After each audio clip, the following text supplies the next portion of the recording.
16 news ಅರ್ಥಾತ್ ಸೀತಾರಾಮ್ಗೆ ಸ್ವಾಗತ. ನಾನು ನಿಮ್ಮವ MI ಅಥವಾ ಮಲ್ಲಪ್ಪ ಜೋತಾವರ್. ಆದ್ಮೇಲೆ ನುಂಗಪ್ಪ ಸಂಗಪ್ಪ ಒಳ್ಳೆ ಹೆಸರುಗಳು ಇಟ್ಕೊಂಡಿದ್ದಾರೆ ನಮ್ಮ BJPಗರು ಮತ್ತು ಅದೇ ಕಾಲಕ್ಕೆ ಕಾಂಗ್ರೆಸ್ಸಿಗರು. ಇಬ್ಬರು ಗಾಂಧೀಜಿಯವರನ್ನ ಯಾರು ಸದ್ಬಳಕೆ ಮಾಡ್ಕೊಳ್ತಾ ಇದ್ದಾರೋ ದುರ್ಬಳಕೆ ಮಾಡ್ಕೊಳ್ತಿದ್ದಾರೋ ಗೊತ್ತಿಲ್ಲ. ಆದರೆ ಇಬ್ಬರು ಮಾತ್ರ ಚೆನ್ನಾಗಿ ಅಡ್ವರ್ಟೈಸ್ ಹಾಕ್ಕೊಂಡು ಒಬ್ಬರೊಬ್ಬರ ಮೇಲೆ ಮನೆರೇಗಾ ವರ್ಸಸ್ VBG ರಾಮ್ಜಿ ಜೋರ್ದಾರ್ ಹೇಳಿದ್ಬಿಟ್ಟದ. ಇವೆರಡೂದರಲ್ಲೇ ನಿಜವಾಗಿಯೂ ಗಾಂಧೀಜಿಯವರ ವಿಚಾರಗಳನ್ನು ಅನುಷ್ಠಾನಗೊಳಿಸಿದ್ರ.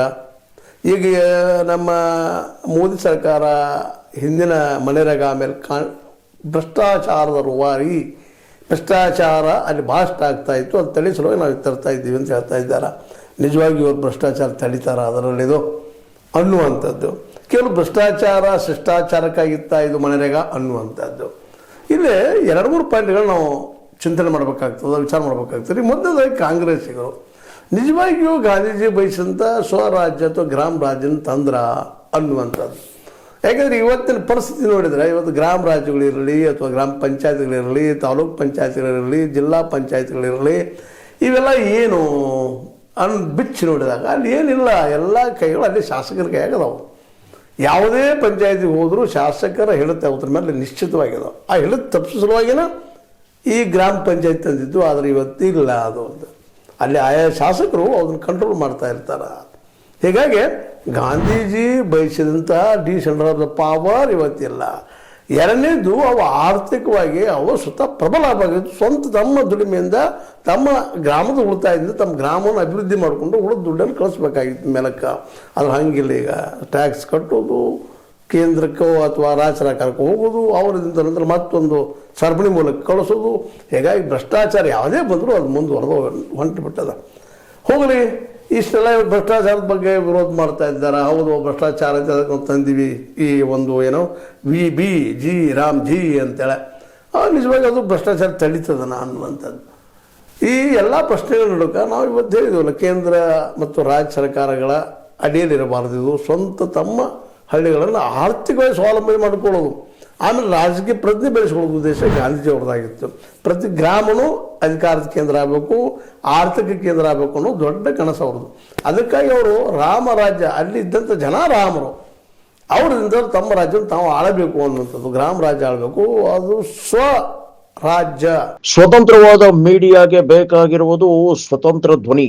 ಆ ಸ್ವತಂತ್ರ ಧ್ವನಿ ಉಳಿಸಲು ನೀವು ಮಾಡಬೇಕಾದದ್ದು ಇಷ್ಟೇ. ಅದೇನಪ್ಪಾ ಅಂತಂತಂದ್ರೆ, ನಿಮ್ಮ ಕೈಲಾದಷ್ಟು ಸಹಾಯ ಈ ಚಾನಲ್ಗೆ ಮಾಡಿ ಹಾಗೂ ನಿಮ್ಮ ಧ್ವನಿಯನ್ನು ಕಾಪಾಡಿಕೊಳ್ಳಿ. ತಾವು ಆಳ್ಬೇಕಪ್ಪ ಅದನ್ನು ಅನ್ನುವಂಥದ್ದು.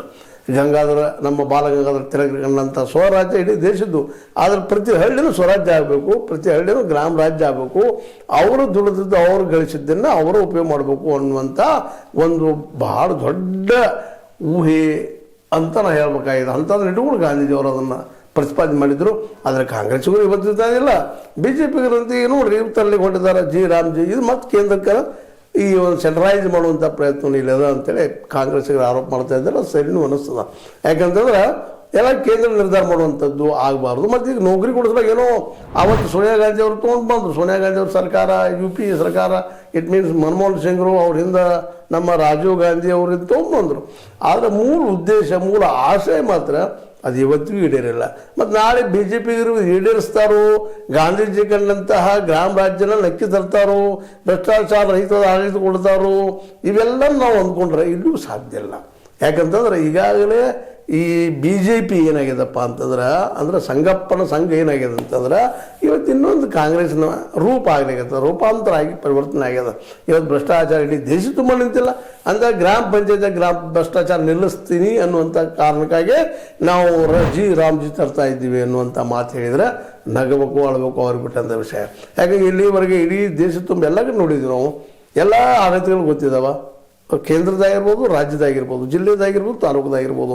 ಎಲ್ಲಿ ಹೋದ್ರೂ ದುಡ್ಡು ಕೊಡೋದು ವ್ಯವಹಾರ ಆಗುವುದಿಲ್ಲ ಅನ್ನುವಂಥದ್ದು, ಭ್ರಷ್ಟಾಚಾರ ನಿಂತಿಲ್ಲ ಅನ್ನುವಂಥದ್ದು. ಆ ಕಾರಣ ನಾವು ತರ್ತಾ ಇದ್ದೀವಿ ಅನ್ನುವಂಥ ಮಾತನ್ನು ಹೇಳ್ತಾ ಒಂದು ಇಬ್ಬರು ಅಡ್ವರ್ಟೈಸ್ ಕೊಟ್ಟರು. ಒಮ್ಮೆ ಮೊದಲು ಕಾಂಗ್ರೆಸ್ಗೆ ಕೊಟ್ಟರು, ಈಗ BJPಗೆ ಕೊಟ್ಟಿದ್ದಾರೆ. ಇಬ್ಬರು, ಒಬ್ಬ ಸಂಗಪ್ಪ, ಇನ್ನೊಬ್ಬ ನುಂಗಪ್ಪ ಅಂತೇಳಿ. ನುಂಗಪ್ಪ ಯಾರು ಗೊತ್ತಾಯಿತು, ಈ ನಮ್ಮ ಕಾಂಗ್ರೆಸ್ಸಿಗರು ಅಂತೇಳಿ ಅವರ ವಿರುದ್ಧವಾಗಿ ನಮ್ಮ ಗಾಂಧೀಜಿಯವರು ಏನಪ್ಪ ಅಂತಂದ್ರೆ ಬಡಿತನ ಬಡಿಯುವಂಥ ಒಂದು ಡ್ರೆಸ್ ಹಾಕ್ಕೊಂಡ್ರು. ಅವ್ರದಿಂದವ್ರು ಸಂಗಪ್ಪನ ಹೆಸರು ಹಾಕ್ಕೊಂಡು ಅವ್ರು ಇವ್ರ ಬಗ್ಗೆ ಟೀಕೆ ಮಾಡಿದರು. ಇದರಲ್ಲಿ ಟೀಕೆ ಇರಬೇಕು ಪ್ರಜಾಪ್ರಭುತ್ವದಲ್ಲೇ, ಒಬ್ಬರನ್ನ ಟೀಕೆ ಮಾಡೋದು, ತಿಳ್ಕೊಳ್ಳೋದು, ಅಂಡರ್ಸ್ಟ್ಯಾಂಡಿಂಗ್ ಮಾಡ್ಕೊಳ್ಳೋದು, ಜೊತೆಗೆ ನಾವು ಪ್ರಜೆಗಳು ಇದನ್ನು ಅರ್ಥ ಮಾಡ್ಕೊಳ್ಳೋಂಥದ್ದು ಭಾಳ ಮಹತ್ವದ. ಇವರಿಬ್ಬರು ಸತ್ಯ ಹೇಳ್ತಾ ಇದ್ದಾರೆ, ಇಬ್ಬರು ಅರೆ ಸತ್ಯಗಳನ್ನ ಮಾತ್ರ ಹೇಳ್ತಾ ಇದ್ದಾರೆ. ಇವತ್ತು ಕಾಂಗ್ರೆಸ್ಸಲ್ಲಿ BJP ಅರೆ ಸತ್ಯಗಳು. ಇವತ್ತು ವಿಷಯದ ಗ್ರಾಮಗಳು ತಮ್ಮ ಕಾಲ ಮೇಲೆ ನಿಂತಿಲ್ಲ, ಫಂಡ್ಗೆ ನೋಡ್ತಾ ಇರ್ತಾರೆ ಯಾವಾಗಲೂ. ಯಾಕಂದ್ರೆ ಇಲ್ಲಿ ಎಲ್ಲ ಏನು ಬರ್ತದೆ ಫಂಡು, ರೆವೆನ್ಯೂ ಏನು ಬರ್ತದೆ, ಇವರು ಎಲ್ಲ ಸೆಂಟ್ರಲ್ ಅಂದರೆ ಇಟ್ ಮೀನ್ಸ್ ರಾಜ್ಯ ಸರ್ಕಾರ ಕಳಿಸ್ತಾ ಇದ್ದಾರೆ, ಇಲ್ಲಾಂದ್ರೆ ಕೇಂದ್ರಕ್ಕೆ ಕಳಿಸ್ತಾ ಇರ್ತಾರೆ. ಅಂದಾಗ ಮತ್ತೆ ಕೇಂದ್ರಕ್ಕೆ ಮತ್ತೆ ಮರಳಿ ಬರಬೇಕು, ತಹಶೀಲ್ದಾರ್ ಮೂಲಕ ಬಂದು ನಾವು ಫಂಡ್ ಹಾಕಿದ್ದೀವಪ್ಪ, ಮತ್ತೊಂದೇನೋ ಮಾಡಿದ್ದೀವಿ. ಇವತ್ತು ನೋಡಿರಿ ನೀವು ಎಷ್ಟೆಷ್ಟು ಪ್ಯಾಕೇಜ್ಗಳಂತ ಪ್ಯಾಕೇಜ್ ಅವೆಲ್ಲ ಸೋನಾಗಿ ಬಿಡ್ತಾರೆ ಪ್ಯಾಕೇಜ್ಗಳು.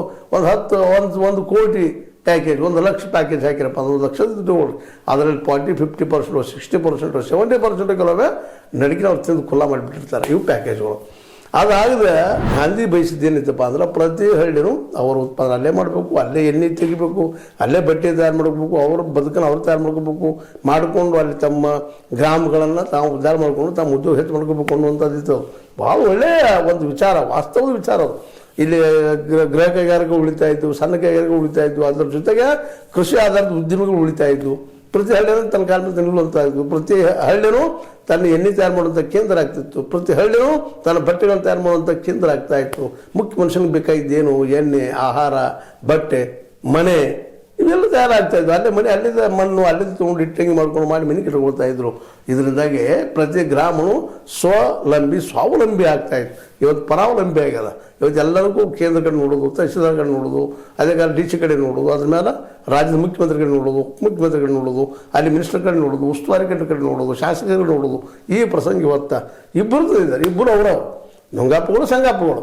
ಅವರಲ್ಲಿ ವಾಸ್ತವದ ಈ ದೇಶ ಕಟ್ಟಬೇಕು.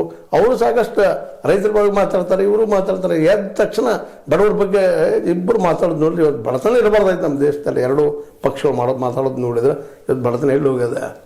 150 ಹೇಳಬಾರ್ದು ನಾವು ಇದ್ದೀವಿ ಬಡತನದಲ್ಲೇ. ಇಲ್ಲ ನಾವು 3ನೇ ನಂಬರ್ ಇದ್ದೀವಿ, ಈ ಹೊಂಟಿವಿ ಅಂತ ನಾವು ಹೇಳ್ತೀವಿ. ಯಾರು ಅವರು ಈ ದೇಶದ ಕೆಲವೇ 50% ಜನ ಮಾತ್ರ 3ನೇ ನಂಬರ್ದಾಗಿದ್ದಾರೆ. ಉಳಿದವ್ರು ಎಲ್ಲರೂ 150 ಹೇಳಬಾರ್ದಲ್ಲಿ ಇದ್ದಾರೆ. ಅಂದರೆ ಕೇವಲ ಇಲ್ಲೇನಪ್ಪ ಅಂತಂದ್ರೆ ಈ ನಮ್ಮ ಗ್ರಾಮ ರಾಜ್ಯನ ಮಾಡಲಾರ್ದ ಕೇವಲ ಇವತ್ತು ದಿವಸ ಶಾಸಕರ ರಾಜ್ಯದಲ್ಲೇ ಯಾರು ಶಾಸಕರು, ಪ್ರತಿಯೊಂದು ತಾಲೂಕು ಬಂದು ಇಬ್ಬರು ಇರ್ತಾರೆ ಶಾಸಕರು. ಆ ಶಾಸಕರ ಅಡಿಯಲ್ಲಿ ಇವೆಲ್ಲ ನಡೀತಾ ಇದ್ದಾವೆ. ಹೀಗಾಗಿ ಭ್ರಷ್ಟಾಚಾರ ಹೋಗಕ್ಕೆ ಸಾಧ್ಯ ಇಲ್ಲ. ಮತ್ತು ಇವರು 125 ವರ್ಷ ಉದ್ಯೋಗ ಕೊಡ್ತೀನಿ ಅನ್ನೋಂಥ ಮಾತು ಮಾತಾಡ್ತಾ ಇದ್ದಾರೆ ಇವತ್ತು ನಮ್ಮ BJPಗರು. ಆದರೆ ಅದರಲ್ಲಿ 40% ರಾಜ್ಯ ಹಾಕಬೇಕು, 60% ನಾವು ಹಾಕ್ತೀವಿ ಅಂತ ಹೇಳ್ತಾ ಇದ್ದಾರೆ. ರಾಜ್ಯಗಳು ಯಾಕೆ ಹಾಕ್ತಾವ್ರಿ 40%? ಅವ್ರಿಗೆ ಯಾವ ಇನ್ಕಮ್ ಅದ, ಯಾವ ಇನ್ಕಮ್ ಅವ್ರಿಗೆ ಯಾವುದಪ್ಪ ಅಂತ ಅಂತೇಳಿ ಸಾರಾಯಿದು ಅಂದ್ಬಿಟ್ರೆ ಮತ್ತೊಂದಿಲ್ಲ. ಸಾರಾಯಿ ಸಹಿತ ದೇಶ ಹಾಳು ಮಾಡುವಂಥದ್ದು, ರಾಜ್ಯ ಹಾಳು ಮಾಡುವಂಥದ್ದು, ಜನರು ಹಾಳು ಮಾಡುವಂಥದ್ದು, ಜನರ ಬದುಕನ್ನು ಹಾಳು ಮಾಡುವಂಥದ್ದು. ಹಾಳು ಮಾಡಿ ಇವ್ರ ಮ್ಯಾಲ ಒಂದಿಷ್ಟು ಎಲ್ಲ ಮುಗಿದ ಮ್ಯಾಲ ಒಂದು 10 ರೂಪಾಯಿ ತೊಗೊಳಪ್ಪ ನಿಮ್ಮ ಮನೆಗೆ ಆಗ್ತದೆ ಅನ್ನೋಂಥ ದುಸ್ಥಿತಿ ಬರ್ತದೆ.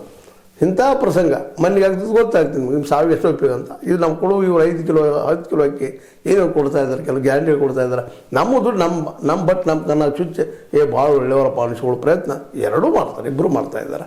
ಹೀಗಾಗಿ ಇವತ್ತು ಗ್ರಾಮ ರಾಜ್ಯಗಳು ಇವತ್ತೇ ನೀವು ಹೇಳ್ತಾರೆ ಗ್ರಾಮ ಪಂಚಾಯತ್ ಎಲ್ಲ ವಿಫಲ ಆಗಿದಾವೆ.